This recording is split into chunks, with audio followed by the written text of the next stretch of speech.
You've gone through negotiations. There's an agreement. How do you close the deal as the chief negotiator? Is time, sense of urgency, how important is that? You've got 75 people or 55 people who are advising you and on your team and on the other side as well. You've come to an understanding. How do you close that deal? Mm-hmm.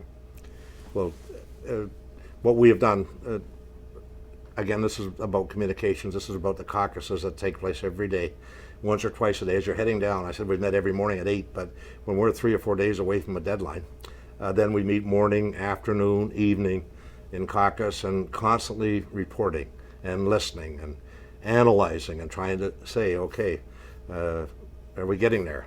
And making sure you listen to people, making sure you know who's talking and you know the theatrics versus the realities that are taking place, so that in the final analysis, when the company tables at our review committee the final economic package, that I know in my own mind that's going to fly down the stair in the meeting room on the main mezzanine.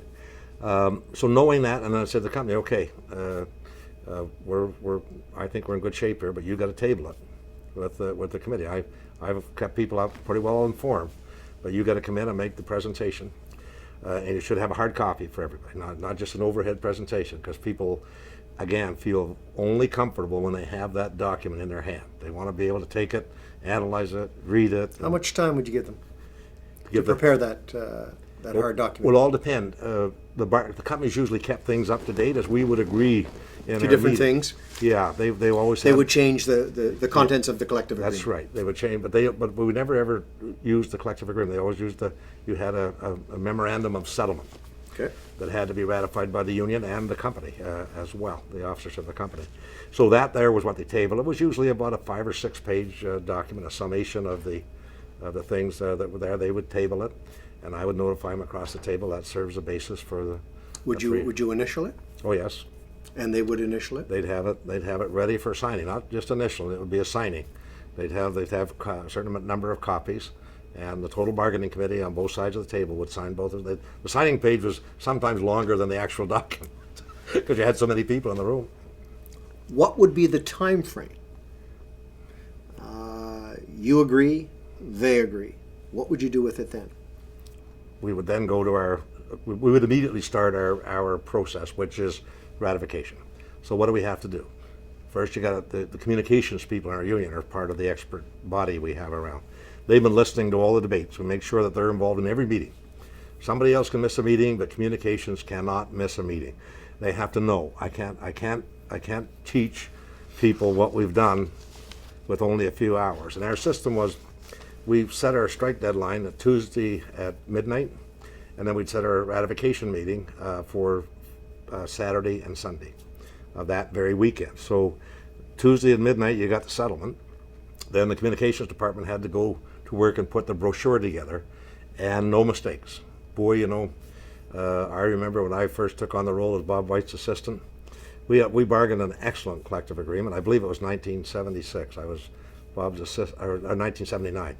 I know it was. I was Bob's assistant in 1978, and we went into the General Motors ratification meeting, and the brochure had so many mistakes in it. And they couldn't beat us up on what we bargained, but boy did they beat us up on the stupid mistakes. We didn't even have the holiday schedule properly, missed a couple holidays. There was just so many mistakes in that brochure that I know Bob White was this high off the ground, and I was just furious.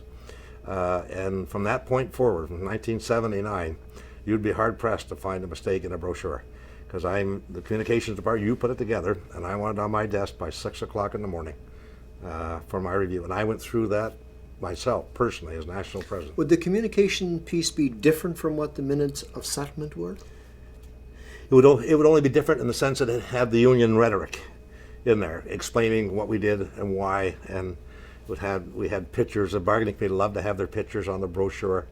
At the back of the brochure, we had a unanimous recommendation. I always insisted, David, that there's nobody opting out. It's a unanimous recommendation, or we don't leave the bargaining table. So, and then we'd have the when the company tabled pension improvements, they would tell you what we're going to improve the pensions by $1 per month times years of service, etc. Well, our people, our pension expert would put together a chart and showing exactly what that meant for each classification in the workplace, whether you're a skilled trades worker, production worker, the shift premiums would show examples. So it was easy to explain when you got to the members that they weren't struggling trying to figure out what the hell this means. So that was the role of the brochure, and it worked very, very well, excepting when we didn't police it and people got lax and let it. But that was a good lesson for me early in my time. I never allowed that to happen again. Why was Buzz Hargrove so fixed on 3-year contracts as opposed to 5 or 10? Yeah. Well, it was always a judgment thing. That if 3 years, I think, served the purpose of the union and the company and the members and the communities, because the uncertainty is a lot of people argued for years in our union, David, for a 1-year agreement. And I said, you know, the workers, there's no way them and their families can plan. They can't. How do you buy a house or a car or any major purchase for your family if you think every year you could be on a picket line with no income coming in? How does the company plan their production? How does the company put $1 billion investment in a facility in Windsor when they only have a 1-year agreement? Then, of course, the companies argued for the longer term, the 4 or 5 years agreement. So what we argued, and we debated this a lot. We spent a lot of time. We just didn't do anything in a frivolous manner. What's the balance? Where is it the workers will have some stability and the company will have some stability in terms of their investment, and the workers in terms of how their families are. And when do you put an agreement in place that's so long that the frustration level builds so high? Walter Reuther, who was a great labor leader back in the 70s, 68-70 period, they signed an agreement with American Motors for 5 years with no cost of living, because General Motors American Motors wasn't GM or Ford or Chrysler, and they were struggling to get along. And then they put a cap on the COLA with General Motors in those years as well. And the frustration, they signed a 5-year agreement. The frustration level was so high when they got to the bargaining table. And we had and you may recall this, in 1970, General Motors was shut down in the U.S. for 3 months, in Canada for 4.5 months. Cost a fortune to the company and to the workers. And why? Because the workers were so pissed off. They didn't have their cost of living protection. They no more ratified it in a few months, and General Motors were making all kinds of money, and there was a cap put on how much they would get in terms of the cost of living in spite of the factor of productivity. So the balance between the needs of the members and their families, the ability of the company to make the investments, and the concern about the frustration that the workers get so disengaged from the union, you get a head of steam built that you can't control. And 5 years is an awfully long time. And the one thing about the union, there's nothing automatic about a union. The workers can take the union out anytime they want. The laws allow that, as well as bringing them in. And if you get the one time, like no other, that you engage the workers and their families in the union is the bargaining. And if you carry that out so far that they get disengaged, they get mad, and they just don't bother, like people don't bother voting in the country today. If you lose that ability, which I think the 5-year agreements do, then you've done a disservice to the union. You're very difficult to build solidarity when you have that long an agreement.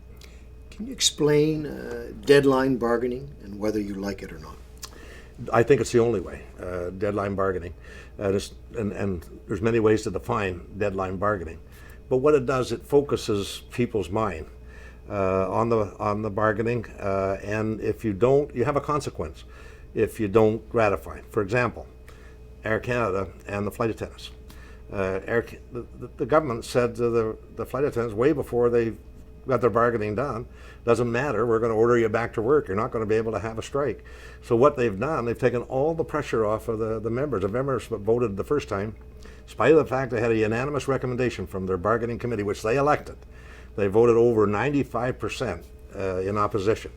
And then the government said, you can't strike, we're going to legislate you back to work. The union puts out a leaflet. The government's not going to let us strike anyway. We might as well go back to the table, see what we can get and ratify. They went back to the table, and they done very well, by the way. They made some really significant improvements in the bargaining. Now, how you do that, 3 or 4 days later, is beyond me. If it's there then, why wasn't it there the first time? But by the time they get that back, and the union said we were able to bargain 80% of the things that the members identified as critical. And they went back, had another vote, and the members rejected it by 65%, which is huge, absolutely huge. I've said publicly many times in the last few days that the members have lost complete confidence in their bargaining committee, and the government's the fault, because the government is saying to them, you can vote no with no consequence. There's no strike, there's no anything.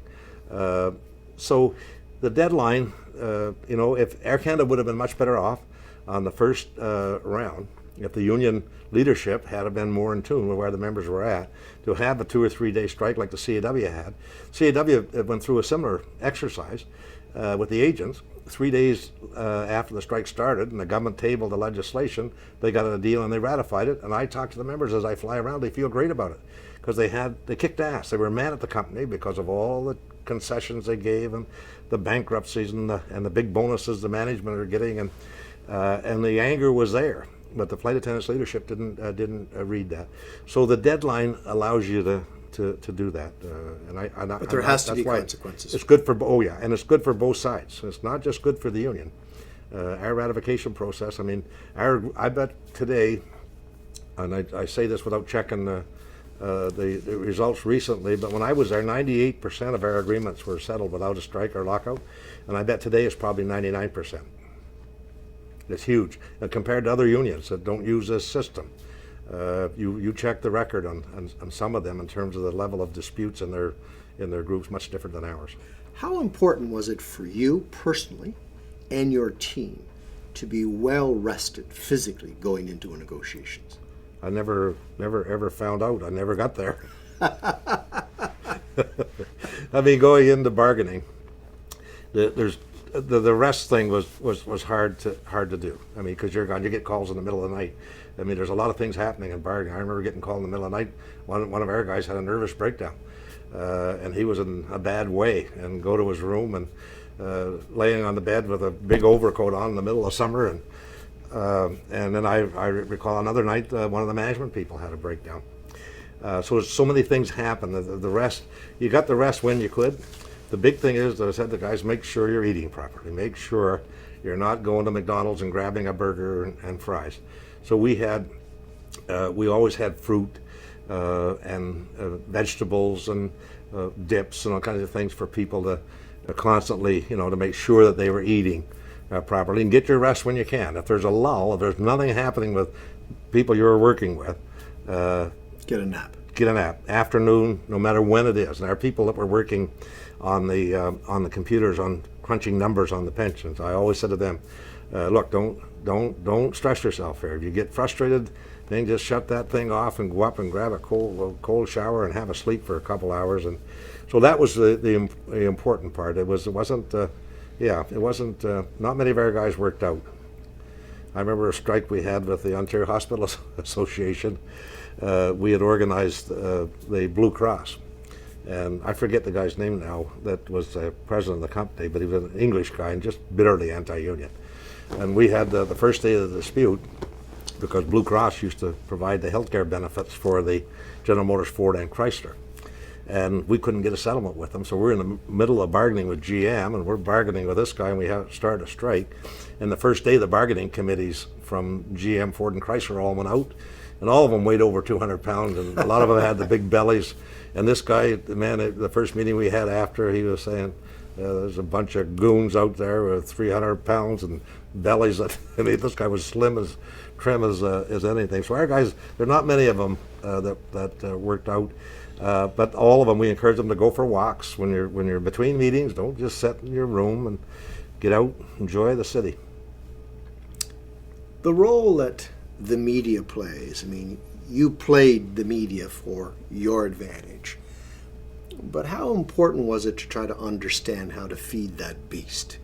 Yeah, critical. In the negotiations, because you've seen certain newspapers who are anti-union, who've given you a bad rap. You've seen others who have given you a decent rap. But how important was that in your negotiations, the media? Now, it was critical, and most people don't understand it. And understanding and knowing who you're dealing with, who they represent. I forget just which set of negotiations it was now, but it's the same management guy that had the breakdown. Remember, the media were around there. They camped out wherever they knew I would be at, or where the companies negotiated at. They'd have the lobby, hotel lobby, or the hallways. They'd be laying around there doing whatever they do. So after this company guy had a breakdown, we were all very concerned, and we're walking out to they got him on a stretcher and take him out to the ambulance, and we're walking out, and this guy sticks a mic in my front of me and says, "You must be very happy." And I said, "Why?" And he said, "Well, you put this guy out. That's a knockout punch. This guy's down." And I turned around and I just ripped him. I just ripped his heart out. And, I said, Max McLean was the guy that collapsed, and I said, he's a very decent man. He works for the company, I work for the union, but don't ever say to me that I'm happy that Max McLean is headed off to the hospital. I'll break your goddamn neck. So it's knowing the media, knowing the sensational part of it, and knowing when to talk, and also knowing that when you have 75 people in the room, you got to know it's hard to keep everybody in the bar in terms of talking. And the media were constantly going around. Did you have a strategy with those 75 people as to who would speak to the media and who wouldn't? Yes, I did. Did it always work? I was a spokesperson. Did it always work? No, it never always worked, but most of the time it did. Because I used to say to the guys, "Now look, guys, there's two ways to do that. You know, the wrong statement that gets in the media and backs in the workplaces can throw a real wrench into our bargaining strategy. It can cause a time bomb in the plants." And make it very difficult, if not impossible, for us to get a deal, which harms the company and us. So I'm not going to sleep with you and watch you around the clock, but you better understand, if somebody screws up here, I will know who it is, and I'll know what happened. At the end of the day, there's a consequence. And that worked very well. The odd time it got away. We had a reporter by the name of John Deverill who worked for the Toronto Star one time, and he got in. There was a false wall in the meeting room that we didn't realize was there at the Royal York Hotel. And when the company was coming to make their final pass to us on the settlement, he was behind that wall. Next morning, we get up, Toronto Star, front page, everything, right to a T. And boy, was that a shocker. I remember Bob White, he was the president at that time. He was absolutely furious. But at the end of the day, I said that it doesn't matter. That's the settlement, Bob.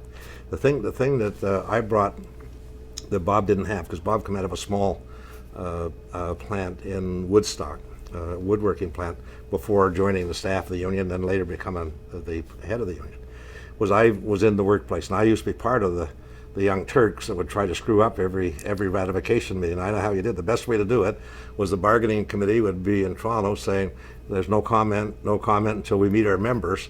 Of course, this gave us 3 days to go around and convince the members that they sold us out on every issue. And you'd get to a ratification meeting, and everybody would be absolutely wild at the bargaining committee, not even knowing, other than the rumor mill, that we started in the plant. So after that negotiation, I was able to convince Bob that when you get a settlement, you call a press conference. You notify the company and you lay it out. Don't let guys like myself in that workplace undermine, because it's the politics and the big locals, as you would be aware, David, can be pretty tough at times, and people will use anything to try to knock off the incumbent group and take over. Now tell me about the role that government or governments can play in the negotiation process. Any examples of where they played well and where they played poorly in terms of effectuating a settlement and going forward? Well, our union, when we were UAW under our first Canadian director of any consequence, was George Burt, he got mad at the Minister of Labour and refused to use mediation or conciliation. We had to go through the process, but we would never use someone to try to help with the bargaining. We're going to do our own bargaining. You come in, give your report, get the hell out. We'll move on. So in terms of the actual bargaining, even today, there's very little where the CAW would bring in mediators or conciliators. We train our people. We have one of the best training programs in the world for bargaining and for trade union activists and whatnot. Where the government always played a role, when we settled in 1967 with Chrysler. We were part of the UAW in those days, and we put together a wage parity agreement by over a 3-year period would move our operations in Canada to the same labor agreement in terms of wages, pensions, and benefits as the UAW in the U.S. had in nominal dollars. And Pierre Trudeau put out a statement saying this is inflationary and that it really caused a huge debate in the workplaces and in the plants. He said it would scare away investment in the Canadian operations and all that. So that was a negative, that was a down, and he believed that, he really did. He didn't think we should be tracking the Americans, but what he didn't understand, if you're building a V8 engine in a Windsor plant, and across the street, across the river, there's a V8 engine, the very same, being built in the Detroit plant, and the guys are making a couple bucks an hour or more, getting a better pension and all that, that's very hard to explain and to justify. And so that was a negative. The positive part for us was we've had, when Bill Davis was the Premier of Ontario, he was always a cheerleader for the auto sector, and he respected collective bargaining, and if he was asked, he'd always make a very positive statement that these are mature parties, they're going to do what's in the best interest, and that made a hell of a difference to people.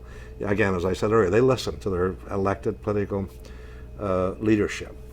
So there have been many of those. Others have made dumb statements that didn't mean much because they were they weren't key players in the political process. But the most invasive thing that I've ever experienced in terms of the auto sector is this latest involvement that started in November of 2008 when the financial crisis hit.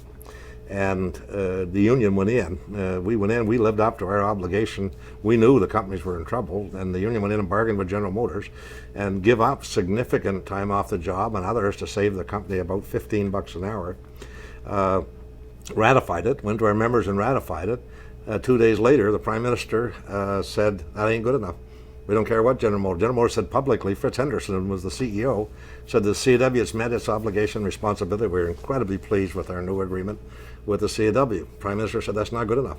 You're going back, and they're going to give more. They're going to give up $24 an hour in labor cost, and that was tough for the union and for the members to do that. And then so we did that, and then so just this involvement, and then the latest thing with Air Canada, where the labor minister comes out before a dispute ever starts and said this has too big an effect on the economy, therefore we're going to put back to work legislation in place to not allow before it even started. And how do you know what kind of impact you're going to have on the economy? You know you're going to have a minor impact, but you don't know it's a major impact. I mean, the airline industry today, as you know, Air Canada has slightly over half of the domestic market, but there's so many players right now that could stick more capacity in that very quickly would go to only 20% during any kind of dispute, and anybody flying internationally can drive over to Buffalo or from Windsor to Detroit or wherever and still fly. So this idea that the right to strike is almost non-existent at the federal level today is a reflection of the kind of history of Stephen Harper, I believe, and the National Citizens Coalition. He has no business experience. He has no labor experience. He has no experience other than criticizing everything historically, and he just doesn't understand or respect the institutions that we built up over many years of BART. So those are some examples. Final question. 2 qualities that you would deem absolutely essential to be a first-class negotiator.